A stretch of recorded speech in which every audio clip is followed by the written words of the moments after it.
የባህር በር ማግኘት በባሌም ሆነ በቦሌ አይቀርም ሲሉ ጠቅላይ ሚኒስትር ዶክተር አብይ አህመድ ተናገሩ። የኢትዮጵያና የኤርትራ ፍጥጫ ጠቅላይ ሚኒስትሩ ለመጀመሪያ ጊዜ በዝምታ የታለፉትን የጦርነቱን አስደንጋጭ ሚስጥሮች ይፋ አድርጉ። አክሱም፣ አድዋና አዲግራት ላይስ ምን ተፈጠረ?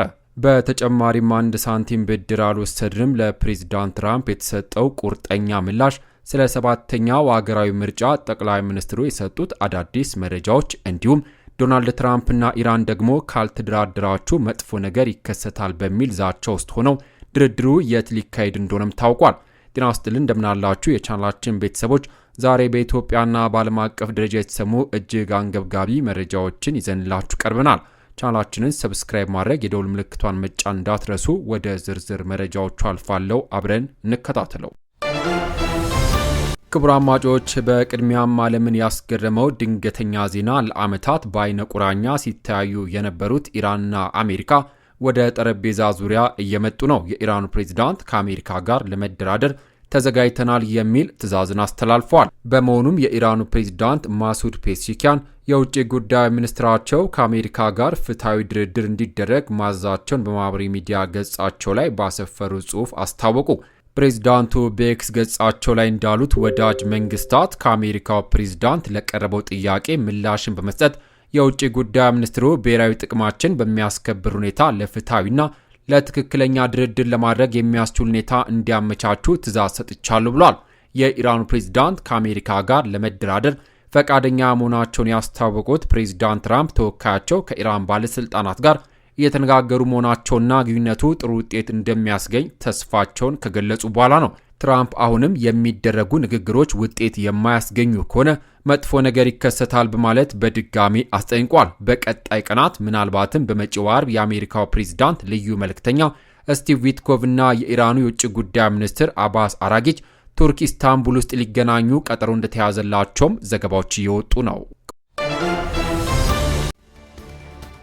ክቡራን አድማጮች፣ ወደሚቀጥለው ሌላኛው መረጃ ሳልፍ በኢትዮጵያና በኤርትራ መካከል ያለው ቅራኔ መነሻው የቀይ ባህር ጉዳይ አይደለም ሲሉ ጠቅላይ ሚኒስትር ዶክተር አብይ አህመድ እስካሁን በሚስጥር የተያዙ የጦርነት ገበናዎች ዛሬ ለፓርላማ ይፋ አድርጓል።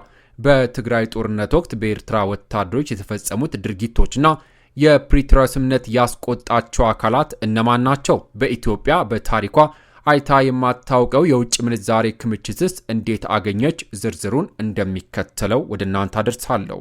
ጠቅላይ ሚኒስትር ዶክተር አብይ አህመድ በሰሜን ኢትዮጵያ ጦርነት ወቅት ትግራይ ውስጥ በኤርትራ ወታደሮች የተለያዩ ጥፋቶች መፈጸማቸውና በአገሪቱ መካከል አሁን ለተባባሰው ችግር መነሻ መሆኑን ተናገሩ። ጠቅላይ ሚኒስትሩ ጥር 26 2018 ዓ.ም ከህዝብ ተወካዮች ምክር ቤት አባላት ለቀረበላቸው ጥያቄዎች ምላሽ በሰጡበት ወቅት በሰሜን ኢትዮጵያ ጦርነት ወቅት በኤርትራ ወታደሮች ተፈጸሙ ስላሏቸው ውድመቶችም ተናግረዋል። ጠቅላይ ሚኒስትር አብይ በኤርትራና በኢትዮጵያ መካከል አለመግባባት የጀመረው የኢትዮጵያ የቀይ ባህር ጉዳይን ስታነሳ ነው የሚሉ ወገኖች መኖራቸውን በማንሳት ይህ ስህተት መሆኑንም አክሏል። በሁለቱ ሀገራት መካከል አለመግባባት የተጀመረው በትግራይ ጦርነት ወቅት መሆኑን የተናገሩት ጠቅላይ ሚኒስትሩ የተለያዩ ጥፋቶች በኤርትራ ወታደሮች መፈጸማቸውንም ተናግሯል። ኤርትራ ከተፈጠረች ጊዜ ጀምሮ በኤርትራና በኢትዮጵያ መንግስት መካከል ችግር ነበር። እኛ ከመጣም በኋላ አያስፈልገንም ይቅርብን ብለን ለምነናል ሲሉ ለምክር ቤቱ አባላት ተናግሯል። ጸቡ የተጀመረው ብዙዎቹ እንደሚያስቡት የቀይ ባህር ጉዳይ ሲመጣ አይደለም ያሉት ጠቅላይ ሚኒስትሩ በትግራይ ውጊያ ሲጀመር በመጀመሪያ ዙር ውጊያ ሽሬን ካስለቀቅም በኋላ የኤርትራ ጦር ከኋላ የአንዳንድ ግለሰቦችን ቤት ፎቅ ማፍረስ ሲጀምር ጸቡ ተጀምሯል፣ አልተናገርንም እንጂ ብሏል። አክሱምን ይዘን ስናልፍ አክሱም ገብቶ ወጣቶችን በጅምላ ሲረሽን ጸቡ ተፋፍሟል። አድዋን ይዘን ስናልፍ አድዋ ሄዶ ፋብሪካዎችን ሲፈታታ ሲሰርቅ ጸቡ ተጋግሏል።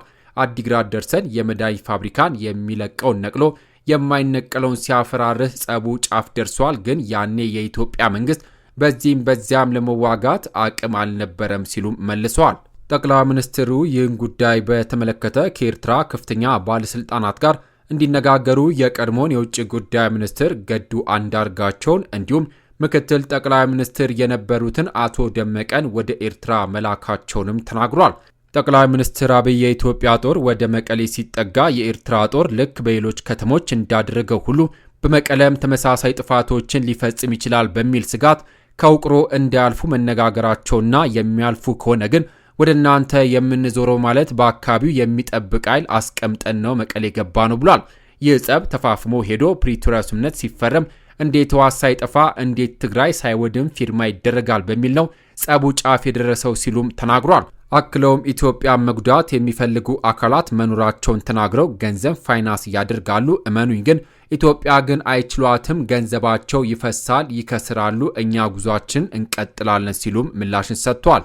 ጠቅላይ ሚኒስትሩ ሲቀጥሉ ለሕዝብ ተወካዮች ምክር ቤት አባላት የባህር በር ጥያቄን በሚመለከት ስለሚሰሩ ዲፕሎማሲ ጉዳዮችም ሲናገሩ የኢትዮጵያ የባህር በር ጥያቄ በዲፕሎማሲና በሰጥቶ መቀበል ለማሳካት እየጣርን ነው፣ ነገር ግን በባሌም ሆነ በቦሌ መሳካቱ አይቀርም ብሏል። ጠቅላይ ሚኒስትሩ ለሕዝብ ተወካዮች ምክር ቤት አባላት የባህር በርን በሆነ ምክንያት መከልከል ቢታሰብ በቀጣይነት መከልከል አይቻልም በማለት ወደ ማያስፈልግ ነገር ከመግባት በፊት በሰላም በድርድር መጨረስ ተገቢ ነው ብዬ አስባለሁ ሲሉም ተናግሯል። ኢትዮጵያ የባህር በር አያስፈልጋትም ብሎ የሚያምን ተፈጥሯዊ ሕግ የሳተ ይመስለኛል ያሉት ጠቅላይ ሚኒስትሩ በሆነ ጊዜ መድከምና ማርጀት ቢኖርም ቀይ ባህርና ኢትዮጵያ ተነጣጥሎ መኖር አይችሉም ብሏል። ከምጽዋ ጫፍ እስከ ሞቃዲሾ 5000 ኪሎ ሜትር ርዝመት እንዳለ የጠቀሱት ጠቅላይ ሚኒስትር አብይ ኢትዮጵያ የጠየቀችው 50 ኪሎ ሜትር ነው ሲሉም ተናግረዋል።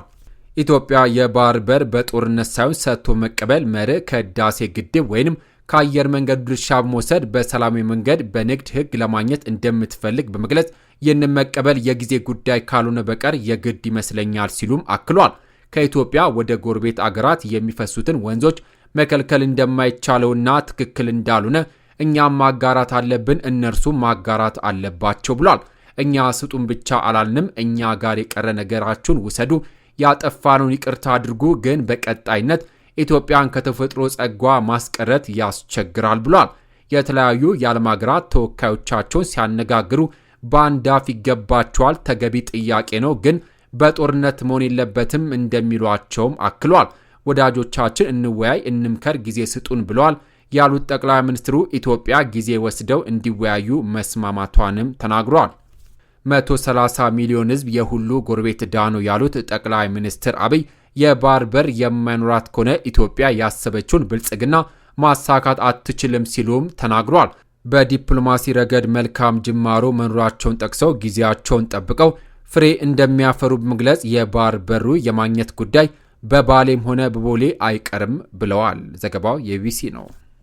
ጠቅላይ ሚኒስትሩ ሲቀጥሉ ለሕዝብ ተወካዮች ምክር ቤት በህዳሴ ግድብ ግንባታ ወቅት አንድም ብድርና እርዳታ ኢትዮጵያ ከየትኛውም ወገን አለመውሰዷን ተናገሩ።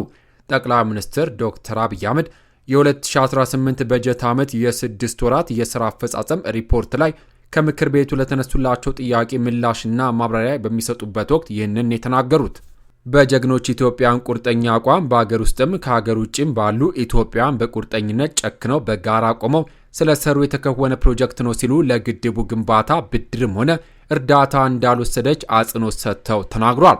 የአሜሪካው ፕሬዝዳንት ዶናልድ ትራምፕ አገራቸው የታላቁ ህዳሴ ግድብ ግንባታን በገንዘብ መደገፏን በቅርቡ በተደጋጋሚ ሲናገሩ የቆዩ ሲሆን ይህን ተከትሎ ጠቅላይ ሚኒስትር ዶክተር አብይ አህመድ በከፍተኛ ባለስልጣን የተሰጠ ይፋዊ ምላሽ ነው። ጠቅላይ ሚኒስትሩ ለህዝብ ተወካዮች ምክር ቤት አባላት ኢትዮጵያ ከአፍሪካ ቀዳሚ የሆነውን ታላቁን የኢትዮጵያ ህዳሴ ግድብ ገንብታ ብቻ እንዳላቆመች በመግለጽ ከአፍሪካ ሶስተኛ የሆነውን ኮይሻን እየሰራች ነው ብሏል።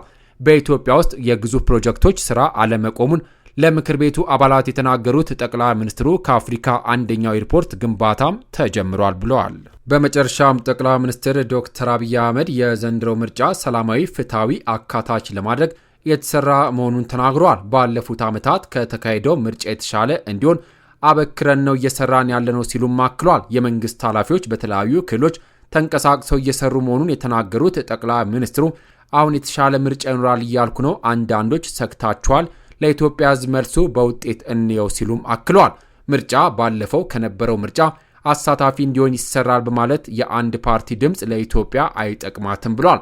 አክሎም የእኔ እምነት የፓርላማ አሁን ካለው 5ና የ10 ሰዎች ድምፅ በ5ና 10 እጥፍ ያድጋል የሚል እንደሆነም ተናግረዋል። ክቡራን አድማጮች፣ የዛሬዎቹ መረጃዎች በኢትዮጵያና በኤርትራ መካከል ያለው ግንኙነት ወደ አዲስ ምዕራፍ መሻገሩን የሚያሳዩ ናቸው። ጠቅላይ ሚኒስትር ዶክተር አብይ አህመድ በኤርትራ ጦር ላይ የሰነዘሩት ከባድ ክስ በቀጠናው ሰላም ላይ ምን አይነት ጥላ ያጠላ ይሆን? በሌላ በኩል ፕሬዝዳንት ትራምፕና ኢራን ከድርድር ወይስ ከዛቻ የትኛው ያሸንፍ ይሆን የሚለው የሁላችንም ጥያቄ ነው። ለመሆኑ እናንተስ ጠቅላይ ሚኒስትሩ በኤርትራ ላይ ለሰነዘሩት ክስ ምን ታስባላችሁ? ሁለቱ ሀገራት ግንኙነት ወዴት ያመራ ይመስላችኋል? እንዲሁም ፕሬዝዳንት ትራምፕ ለህዳሴ ግድብ ገንዘብ ሰጥተናል ማለታቸው ምን ይነግረናል? ሐሳባችሁን በኮሜንት መስጫው ላይ አጋሩን። ለሰዓቱ ያስኩላችሁ መረጃዎች እነዚህ ይመስሉ ነበረ። ከሰዓታት በኋላ በሌሎች በአዲስ መረጃ እስከምንገናኝ በያለንበት የዓለም ዳርቻ ቸር እንቆይ።